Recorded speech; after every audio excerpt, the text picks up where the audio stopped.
Good. Okay, I'm going to talk about 100 first impressions. For me, 100 days, you're going through, every day is slightly different. You're doing amazing things for 100 days. Actually, each day is different. But the one thing that remains the same is you're making first impressions. Wherever you go, whatever you do, you're having to impress somebody. Right? At this level, you don't get a lot of opportunities to stay around for too long, right? So you've got to go in there and you've got to show everybody, actually, they brought you in and they made the right choice. So what I'm going to talk about today is what's happened in roughly in those 100 days. And what's changed along the way, what I've expected, and actually what the reality was, because the two didn't always align. So just to give you a little bit of context, a little bit about me. So I started off in 1999 with the intranet team, Goldman Sachs, as a web designer. Very soon realised that I was pretty crap at design. Moved away from design, visual design, I mean. 2005, I came back to England. Goldman Sachs was in Australia. 2005, I came back, started my own agency. I'd been freelancing for a while and it was going very well, so I started my own agency. Carried on with that for 10 years, so learned a lot, made a shitload of mistakes along the way. And then in 2014, joined MRN. Many of you won't have heard of them, they're a big global customer experience agency, relationship agency. Stayed with them for 9 years. So I headed up the UX team in London, then the experience design team in London, then came over to Dubai to head up and start from scratch the CX department, which was looking not, even though it was a digital agency, actually we looked across the board at all disciplines and all channels. So it wasn't just focused on web and app, but actually looking at in-store, looking at call centres, improving experiences. And in 2019, I achieved my CCXP. So for those of you not aware, it's an experience, it's a certification that you can only get if you apply for and take the exam. They don't accept everybody. Right? And the beauty of that, and the reason I took that, is because I wanted to broaden out and not just focus on digital experiences. Because yes, that's going to help, but the moment you start talking about omnichannel, it's very hard unless you can join all those dots up.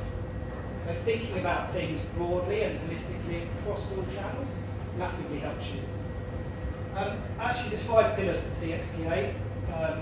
Strategy, audience understanding, measurement, culture, and experience design. And actually, once you dive into each one of those across all the channels, that's when it starts to get really interesting. And in fact, importantly, that's when you can start to make a real impact. And importantly, for those people that hire you at C-suite level, that's the level that they want to talk about. It's making an impact in the financial metrics. And that's what's so important. And in 2023, so actually I did do the count, and it's a little bit over 100 days now. I was asked earlier on. So I joined in August as VP of UX and Research to an organisation that, for those of you that don't know, Deriv is an online trading platform. But it's not just one, it's about 9 platforms, all do something slightly different. And I was coming into an organisation that didn't have research. It had a UX team and it had a design team. So I don't lead the visual design team, that's another VP. So my UX team focus on strategy and research at the moment, but I'm building up a research discipline that will focus on different parts of research. I'll cover that a bit more in a moment. But I was coming into an organisation that didn't really know what they wanted, they just knew they needed to up their skills, which was great. Because, going back to this actually, I've built up 4 teams now. I say built up, I'm in the process of building one up now, but I have built up 3 teams before. And from a startup through to a global organisation, actually, some of the processes are the same, right? You've got to go through the recruitment process, you've got to look at strategies, you've got to look at roadmap. But actually, it's all different, depending on the organisation, depending on, this was built up a team in London, then built a team here, and actually that differs even in the same organisation. So although, yes, you've done it once, doing it again is not straightforward. And that, for me, that was the challenge, that was the exciting bit of why I wanted to move on. So let's look at the first days. Actually, before we start on day 1, just the preconceptions of going into this role. What did I think I needed to do? Conduct an undercover discovery. I couldn't go in there. For those of you that work agency or consultancy, doing that discovery piece, that's what I had to do. But I couldn't go in there and tell them, right, I'm going to spend 60 days just talking to people. They didn't buy that, they didn't see results, right? So I had to do it undercover and do it subtly and do whatever I can in that short time period whilst learning about all the other stuff. Define a department strategy, that was a given. Recruit and upskill. I knew there was going to be a job there. 2 departments. One department has a team of 13, the other one has 0. Actually, 0/4. I inherited another team. And define a roadmap. Those are the things I thought I needed to go into. So the discovery, understand the stakeholders. Who are the people that are going to be looking at my work, going to be judging me, and also going to be working out whether they want to keep me on. Understand the team. 2 different teams, really. I need to understand what the capabilities were. I need to understand who gels together. Who are the star players? Who are the A players, the B players, the C players? Who needs a bit of attention and who needs a bit of love? Understanding the product. I have been trading for nearly 3 years now, equities, eToro, many of you will have heard of it. So I thought, nailed it, it's fine. I can walk in and know exactly what I'm doing. Deriv trades in derivatives, CFDs, options. So you're not buying the asset, you're just signing a contract, potentially to buy later date, but actually you're just working on contracts. Some of that is very, very different to what I knew before. So learning these products, I massively underestimated it. 100 days in, just over, and I'm still learning them, still don't know some of them. They're hugely complex, and I underestimated that. Understanding the process. What processes did they have in place? Because there was UX, there was research. There are many different processes within each one of those departments. Were they working well? Were they not working well? Let's try and work that out. Understanding the KPIs.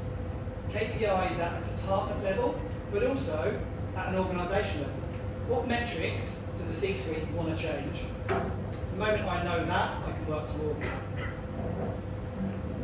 And identifying the Jedis. This is really important. It's one thing that a lot of people overlook.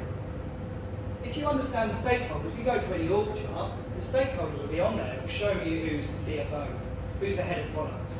That's really important because they're the ones you're going to be dealing with a lot.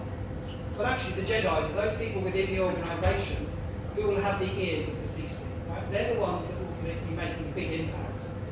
And they're the ones that people trust. Either they've got huge product knowledge or they've been in the organisation for a long time, whatever it might be. Usually there's a reason why people trust them, respect them, and go to them. And they can be all levels of hierarchy. But again, the moment you can identify those, you can start to build relationships and hopefully turn them into advocates. The reality, define or redefine process. This has been recorded, some of them may want it, so I can't speak to them. No, seriously, actually there's some processes that are working. It's a given that there are some processes that need to be changed, and some of them we still need to go through. Certainly from a research point of view, there wasn't a lot of research being conducted with customers, close to 0.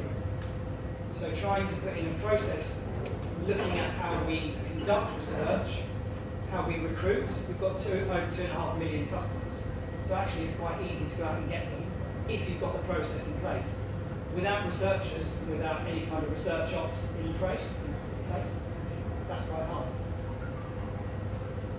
Educate UX versus UI. I won't labour on this, everybody knows that age-old argument. It is a problem. People didn't understand it. People still don't get the difference between them. And that's, anyone in this room that's working in this industry should be used to that conversation. It's not going to die anytime soon. That's about the term, understanding what the differences are just in terms of the outputs, in terms of the team, but also in terms of the roles themselves as well. Before I started, there were people with a job title UI, UX design.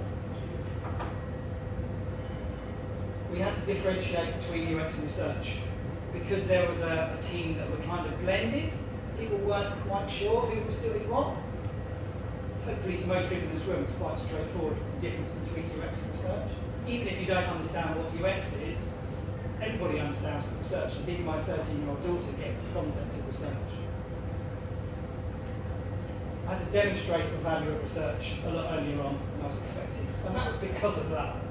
Because there was that miscommunication and that misunderstanding about who was doing what. Instigating a global ban of that term. Everywhere. It should not appear. It's a disgusting term. It doesn't have any right. It downplays what you guys do. It doesn't do it any justice at all. A bit controversial. I'm not a fan of hybrid designers. You're one or the other. You're brilliant at one or the other. I don't want people who are average at both. I want people who are good, great. Sure, if you're a UI designer, you've got visual creative skills, brilliant. You should care about usability. You don't forget that piece. But there's many other aspects to a UX architecture role that don't revolve around usability. Month 1, making an impression. This is where I really have started digging in. So the honeymoon period is over. I'm not now just talking about understanding and learning. Actually, I've got to make an impact. I've got to start showing people that actually we can do something. So, raising the team profile. I've got to show people in the organisation what the team are doing. And there's some brilliant people in the team, so actually that shouldn't be too tricky. Just got to make sure that they're confident enough to speak up about what they're doing in environments where previously they weren't confident enough. So raising that level of confidence and self-confidence, but also upskilling. Like some of them needed upskilling, or do need upskilling, so sometimes the confidence wasn't necessarily warranted, so that's a tricky one to do. Show what we do. Again, comes back to that point about educating UX versus research, or UX versus UI. More importantly, showing how we can help. It's not just we do this. This is how we will help you. If you're in product, or you're in global partnerships looking after the affiliates and all the partners that we have, how can we help you as a team, whether I'm talking about UX or research, we need to put it in their terms. If I'm talking to a CFO, they want to hear it in their terms. If you're talking to product, if you're talking to compliance, everybody has their own language.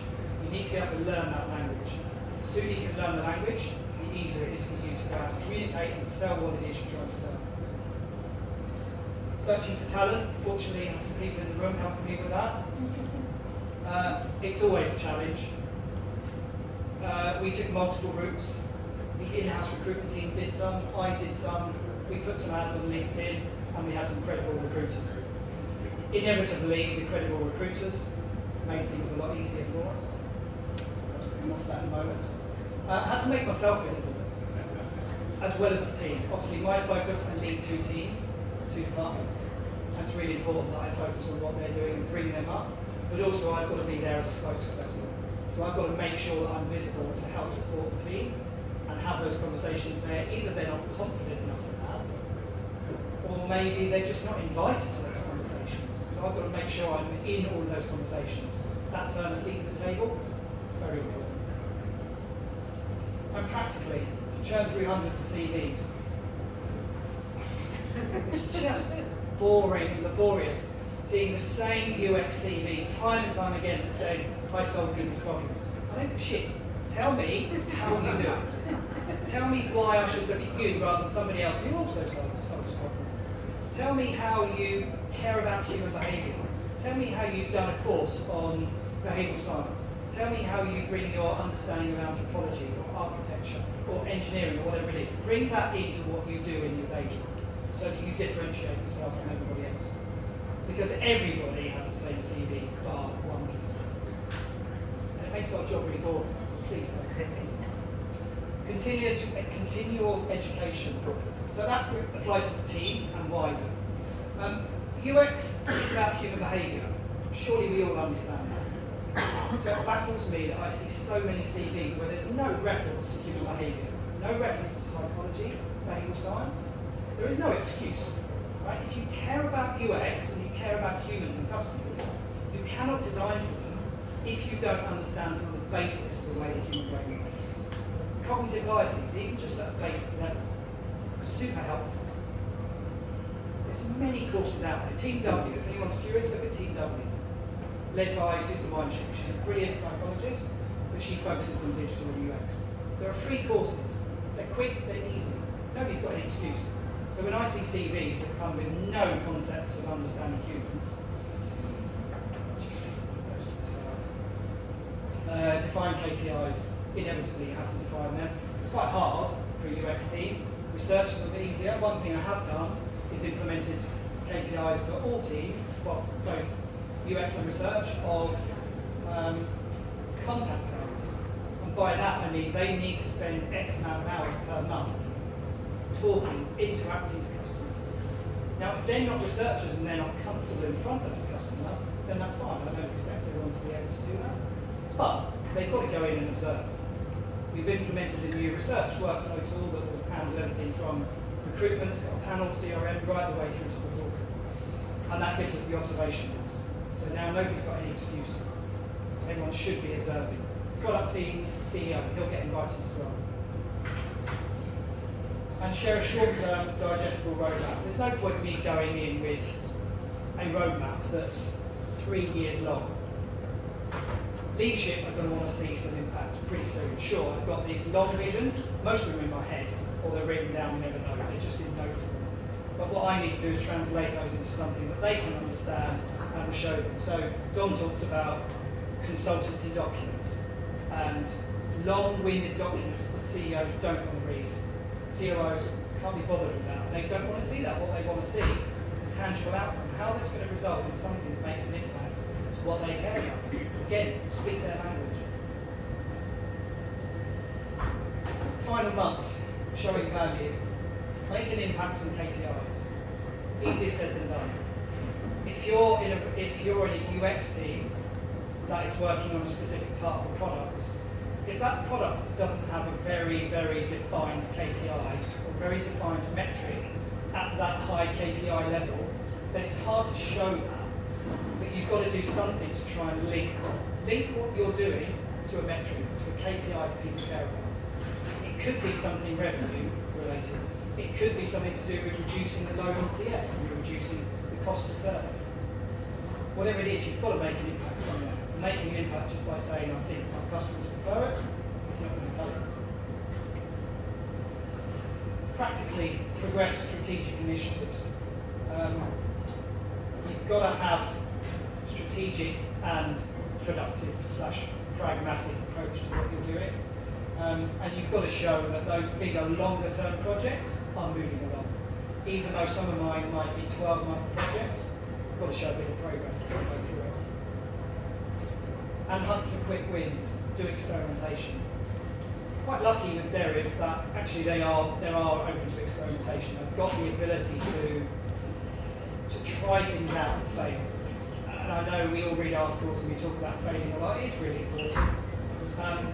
Some people don't want to see failure. They don't want to know that you've run experiments that haven't resulted in uplifting conversions. So don't always share everything, but just share the ones that you think are showing progression. Even if they're not showing an uplift, as long as you're learning something from it, you should be able to still show something that people care about. And actually experimentation isn't always about getting an uplift in conversions. As long as you're learning something that you can take into either research, or into UX flows, or into the next experiment, then it's valuable. We've done and this comes back to behavioural science, right? We did an experiment recently on the sign-up page. The sign-up page had a heading, an H1 that said sign up at the top of the page. Pretty obvious, right? It works. It does what it says on the tin. I said, the most powerful thing, the most powerful message we've got on the homepage is the fact that we've got 2.5 million customers.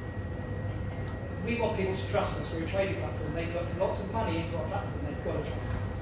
So I said, why not turn that social proof onto the sign-up page? Change that heading from sign up, to join over 2.5 million customers. What happened? Yeah. On mobile, it's a 12% uplift in conversions. Just changing that one bit of text. Actually, there was one link to change colour from red to black, so it wasn't visual noise. But actually, what you're doing then is you're just saying, right, I've learned that social proof is really important when I've looked at it, and I've studied it in behavioural science over the space of 3 weeks, because it was super simple to go through that course. But you've learned some of those cognitive biases that are so important. We all know what social proof is in this room. Many of you will have watched Social Dilemma and you will have understood some of the ways that Facebook are using it. It's a whole other subject. But actually you can start to use some of those with experimentation. You can get some real wins. That was a really easy one for me to do because it was kind of crying out to me. But actually you should be looking for those simple quick wins. And if you haven't got experimentation, the ability to A/B test in an organisation, fight for it. It's brilliant. 112 days in now, something like that, and success for me. I haven't reached it. I'm not trying to brag here that I've got success. I've made a few little wins along the way, hopefully. But for me, success comes from 3 bits. ABC, advocates. I talked about finding those Jedis. Understanding the stakeholders that you should care about. Because not every stakeholder is going to fight battle for you. And when you go back to looking at sort of cross-channel, not just talking about digital platforms, but across every channel, you need advocates. It's such a big job, but you need to find people that will help fight your battle. The moment you find those, it will make your job a hell of a lot easier. Okay, so always search for those advocates. And they're not always in the most obvious places. Boost, KPIs. I needed a B. KPIs. Focus on KPIs, focus on metrics. We focus on customers. Any organisation that says they're customer first, bullshit, they're lying. Yes. They are not.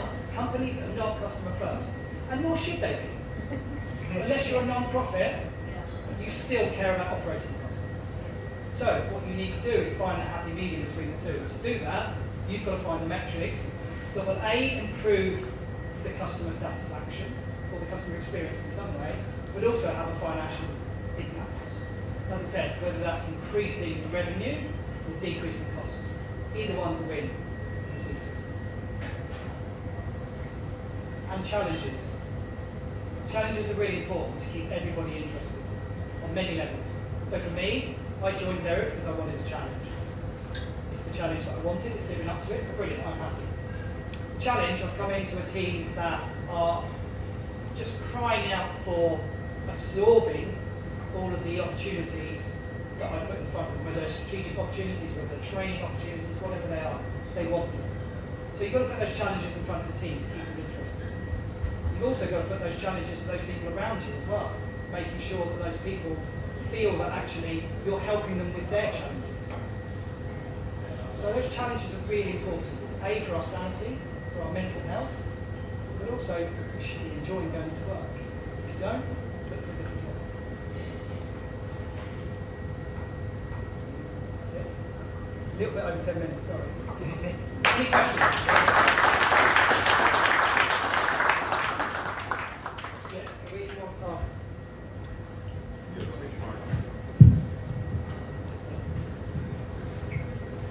So I'm a product manager in the CFP industry as well, and I love that you mentioned trust. It's something that all CFP companies probably struggle with, especially when they're operating in jurisdictions where the trust levels are low.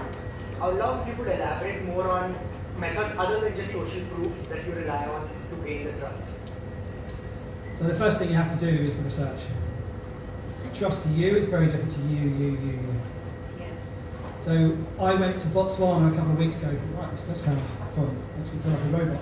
I went to Botswana a couple of weeks ago on the ground to do some research with some affiliates and speak to some customers. We've got a big customer base in Africa, so it makes sense that you speak to them. I didn't want to do it remotely over Zoom, plus I wanted to go to Botswana. So I went over to Botswana. I spoke to some people and I asked them what trust meant to them. And we got slightly different responses. You know, I won't bore you with all of it, but it summed up to a couple of things. It's be open and honest. They're going to lose money, they know that. They've got to be told that. They've got to be told, A, this is what's likely to happen if you do this. So they want us and you and the organisation, they want us to be honest about it.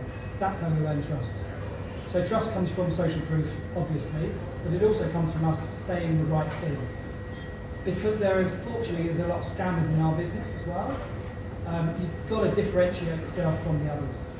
And the more you can do that by being present in markets where you're trading, have some kind of a presence that's not just social media, shows that you care about the market. So there's many different ways you can do it, but really you've got to go and speak to them and find out. Because we've got different types of partners, and actually trust would be, how we gain their trust would be different for each one of those. And the clients, we've got possibly 4 different personas, and we're going through that process at the moment. But for the clients themselves, each one of those, again, depending on if you're a professional day trader, that win-loss ratio is pretty high, you're making money, versus those that are new beginners, that probably aren't making a lot of money, their trust is very different to theirs. So, research. I don't have the the answer that you want, maybe. But it comes down to everything with UX, it depends. Go and do the research and you'll get the answer to that. Okay. Any other questions? Anybody else? Hi, so I'm working in a role at the moment where I too have to sell the value of research to senior stakeholders. I'm interested to know what methods you've used to do that, which have been most successful in that trading industry. Well, in the short period that I've been there, I haven't had many successes that come through research, given that I didn't have a research team. So I'm training people to do bits of research. But no, it's trying to identify those quick wins. Make sure we got Hotjar installed on all the platforms, because then if you haven't got the ability to roll out research at scale, Hotjar will give you bits of that. It's no replacement for doing in-person research, but it will give you some of those answers, provided you know how to use it. Same with Google Analytics. There's so much going on. If you just go in there without an objective, you'll get lost. But yeah, look in Hotjar. Look for the high-value pages that you find in Google Analytics, whatever tool you're using. Find out what pages lead to a conversion. If there's no conversion on the website, what are the high-value pages on the site or on the app? Go into Hotjar, look at the heat maps, look at the recordings, maybe run some feedback surveys on those pages as well. Look for some quick wins. Because the moment you get those quick wins, the moment you've got one or two under your belt, people will start to listen a lot more. But it's looking for those things that you can do quickly. If you go in there and present a program or a research study that's going to maybe last 2 months, you might lose faith, or you might lose people's interest. So it's all about quick wins. Whatever tool you've got, do that and just look for something quick and easy. Just on the back of that, how do you convince your senior stakeholders in terms of A/B testing, giving the budget? Now, maybe there might be different, but the previous roles could be time. I didn't have to do much convincing. I was pretty lucky. We've got a VP of growth and retention, and he was driving that before I even arrived, so it was already sold in. But it wasn't starting to be used, so I was part of the early stages, and so that one I told you about, the sign-up page, that's given it some motivation now. It's given it some momentum, so people are now seeing, oh shit, well that's quite easy, so let's do a lot more of it. So we want to get to the point where we're running multiple tests every week. How do you translate design activities into those KPIs or OKRs? How do you show the business what the hell those designers do? Very good question. It's one that we haven't nailed yet. We've got ideas about what those KPIs are. Some people are suggesting number of hours in Figma. No, what's that going to show? No. People will game the system, right? That's like using NPS. People will game the system. So you've got to show that whether it's something to do with conversion rates will be in there without doubt, because we've got to show that actually people are converting from a free demo account to a paid account, not paid account, but they're depositing real funds. So UX and design together are responsible for that. So it's going to be a cross department. We all fall under the same banner actually. So conversions will certainly be in there. We're looking at a VOC program at the moment that looks at the whole customer journey from awareness right the way through to advocacy. And we're looking at where along that journey we measure satisfaction. And once you know that, you look at the right place to measure it and the right metric to use, then you can say, okay, well here is where we should be assigning our KPIs, because this is a moment that matters, and therefore the KPI here is a conversion from here to here, rather than just the standard conversion of a sale, right? What are the other conversions, or what are the other metrics you want to look for? Then we tie them back to say, look, design and UX have a direct impact on this, therefore that's an obvious one. But there's others around it as well, about shipping things quicker, making sure things don't stay in the sprints and the backlog for too long, so we're actually moving through the process. There's many different ones being discussed, but I think across both UX and design and research is maybe a little bit more tricky, it's a bit more of an outlier, but there's different ones that will span across departments that make it a bit easier for us to do.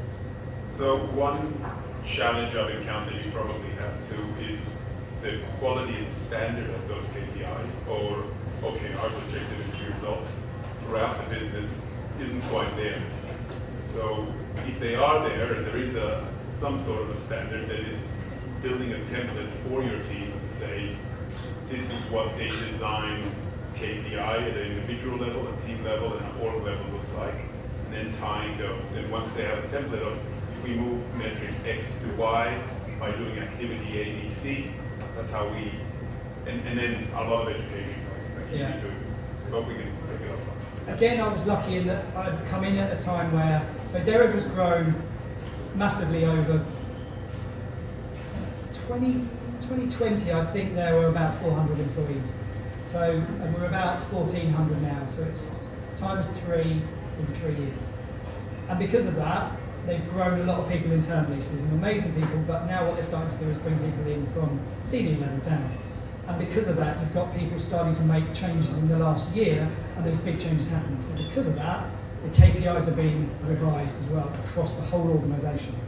So I've come in, as well as the VP of Design, come in at the right time where actually everything is being revised. There's some obvious ones that will remain, that were there before, but also we're having the ability to say that this will have an impact on that, so let's look at them across departments as well. But yeah, if you already had a lot of defined KPIs across the departments, then you need to try and piggyback off them. What work can you do that will have an impact on somebody else's KPI as well? One quick question from my side. So you mentioned Hotjar and tools that mostly on web, but what's your approach on mobile? Because it's a different world, and I mean, I don't know if you're happy with like mobile platforms for investors, and how do you go about doing the research and looking at the analytics is specifically on mobile? So there's various different tools that we're using, and that some of the tools are changing, but we do have a survey tool that we can use on native apps as well. Actually, the majority of our platforms are web-based. We do have a native app. In fact, there's 3 or 4 native apps. But the majority of the trading actually happens on responsive. And that's where we need to put most of our focus. There's a certain compliance and regulatory issues why we're predominantly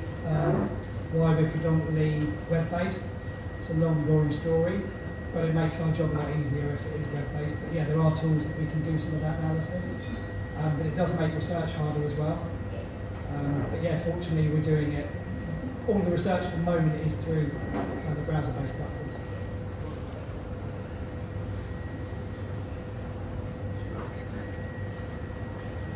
Any other final questions? Last one? I know we started with the note on AI. I'm curious to know if Derek is using AI in his workspace. Yes, we are. Brilliant question. We're using it in a few different areas. I don't know how many of you read the article that was written by Nielsen Norman about the study that they did, looking at what they did was they had some of their professional researchers, who are arguably some of the best in the game, they know what they're doing. They ran through and summarised some qualitative work, some qualitative studies. They also put the same outputs and transcripts through, I think they used ChatGPT and Bard, maybe, anyway, they used a variety of different AI tools. And they ran through the various different prompts to try and spit out similar summaries and outputs as the human. And actually what they found was there was not a lot of difference. There were some slight nuances I think the humans found, but I think there were also some nuances that AI picked up that the humans didn't. So in summary, actually if you use them right and using the right prompts, it does negate the need for there to be manual researchers. Now, I've been asked if I think in 5 years' time there'll be a need for any researchers. 100%. I've been challenged on that. We've had some really healthy debates. Some people think that actually even the planning and writing the discussion guides, that can all be written by AI. But I still think there's an element of human interaction required for every job.